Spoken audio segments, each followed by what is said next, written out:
Hello students, second చాప్టర్లో ఎన్ని letters నేర్చుకున్నాం? 2 టైప్స్ ఆఫ్ లెటర్స్ నేర్చుకున్నాం కదా. ఏవి?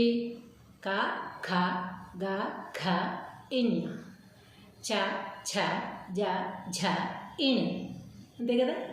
ఆ రెండు వచ్చేసాయా మీకు? 5 లెటర్స్ చొప్పున 2 విధాలుగా చెప్పాను కదా మీకు. 2 గ్రూప్స్ ఆఫ్ లెటర్స్, 5 లెటర్స్ చొప్పున మీకు చెప్పాను. ఫస్ట్ టైం ఒక ఖగైన్య, నెక్స్ట్ చని చెప్పాను. వాటిలో చక్కగా నేర్చుకున్నారు. ఆ 10 అక్షరాలు కూడా మీకు వచ్చేసాయి అని అనుకుంటున్నాను. ఇప్పుడు థర్డ్ పార్ట్కి వెళ్దాం. థర్డ్ కూడా 5 లెటర్స్ అనమాట.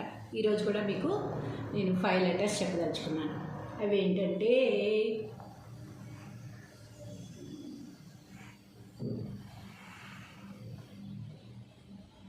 ట, అంటే ఇక్కడ చుక్కు కూడా పెట్టచ్చు, ఊరికే బాగుంటుందని అలా పెట్టానన్నమాట.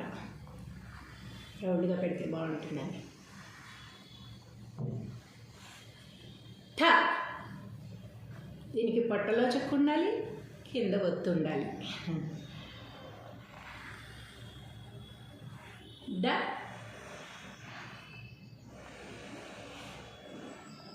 ఢ,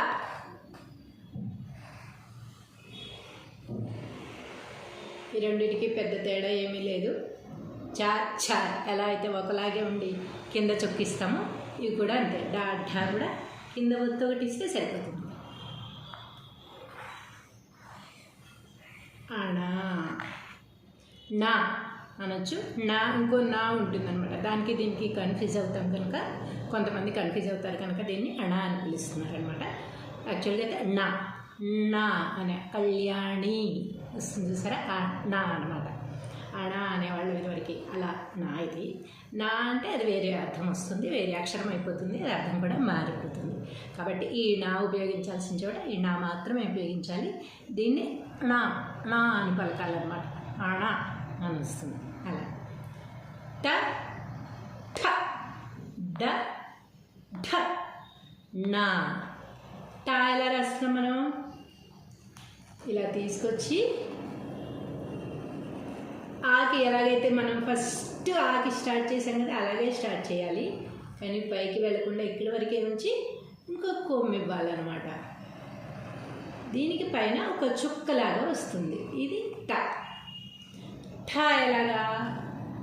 ఒక రౌండ్, ఒక సున్నా పెట్టేసి దీనికి తల కట్టించి, దీన్ని తలకట్టు అంటారని చెప్పాను కదా, ఒక తల కట్టించి కింద కూడా కంపల్సరీ ఒత్తు రావాలి. ఇది ఠ. పుచ్చకాయలాగా ఉంటుందన్నమాట అది.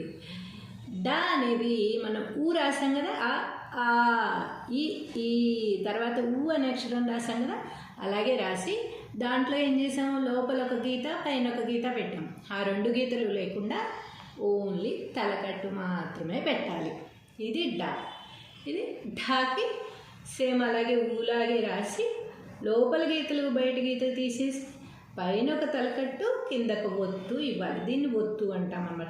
ఒత్తులు 2 రకాలు ఉన్నాయి. మొత్తం అన్ని అక్షరాలకు సంబంధించిన ఒత్తులు ఉంటాయి. ఇలా పెట్టిన దాన్ని కూడా ఒత్తు అనే అంటాం మనం. దీపంలో ఒత్తేస్తాం కదా మనం, దీపం వెలిగించినప్పుడు, దీపారాధన చేసినప్పుడు అలాంటి ఒత్తు అనమాట ఇది. కాబట్టి దీన్ని కూడా ఒత్తు అని అంటాము. ఏ అక్షరానికి ఆ అక్షరానికి మళ్ళీ ఒత్తులు ఉంటాయి తర్వాత, అవి కూడా ఒత్తులు అని అంటాం అనమాట. ఇది నా. కొంచెం మెలికలు వస్తాయి, ఎన్ని మెలికలో తెలుసుకుని చక్కగా ఐ రాసాం కదా మనం, ఆ ఐలాగే కొంచెం ఇటు తిప్పి రాయాలన్నమాట, కింద పడుకోబెట్టాలని. ఐ అనేది ఇలా వచ్చింది, ఇది పైనుంచి కిందకి, ఇది సైడ్లో వస్తుంది అన్నమాట. అలా అణ. అది ఇప్పుడు చెప్పండి, నాతో పాటు చెప్పండి. ట,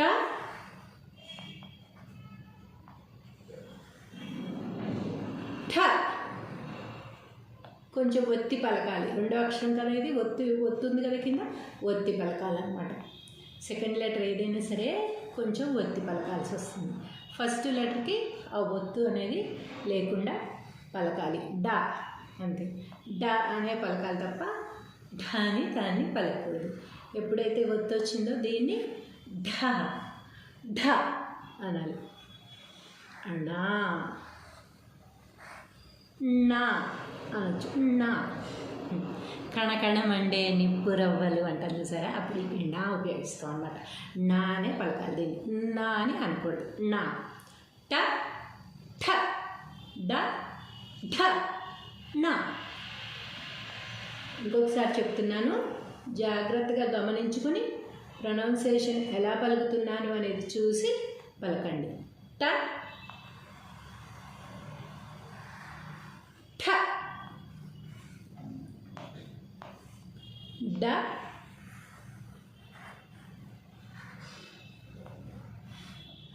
ఢ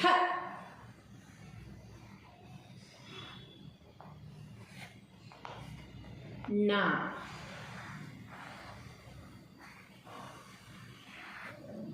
ట ఎలా రాస్తున్నాను, ఎన్ని మెలికలు పెడుతున్నాను, ఎటు తిరుగుతోంది, సున్నా ఎంత పెద్దగా ఉంది, దీనికి తలకట్టి ఇచ్చిన తర్వాత పొట్టలో చొక్కబెట్టిన తర్వాత కింద ఒత్తు ఎలా ఇవ్వాలి, ఇది ఊలాగా రాసిన తర్వాత లోపల గీతలు తీసేసి పైన తలకట్టి ఎలా ఇస్తున్నాను, అదేలాగా రాసి కింద ఒత్తు ఎలా ఇస్తున్నాము, ఇది ఎన్ని మెలికలు తిరిగి వస్తోంది, 3 అన్నమాట. ఇది 3ని తిరిగేసి రాసినట్టు. నా ట ఠ డ ఢ నా. మళ్ళీ చెప్పండి. ట ఠ డ ఢ నా. ఇంకొకసారి.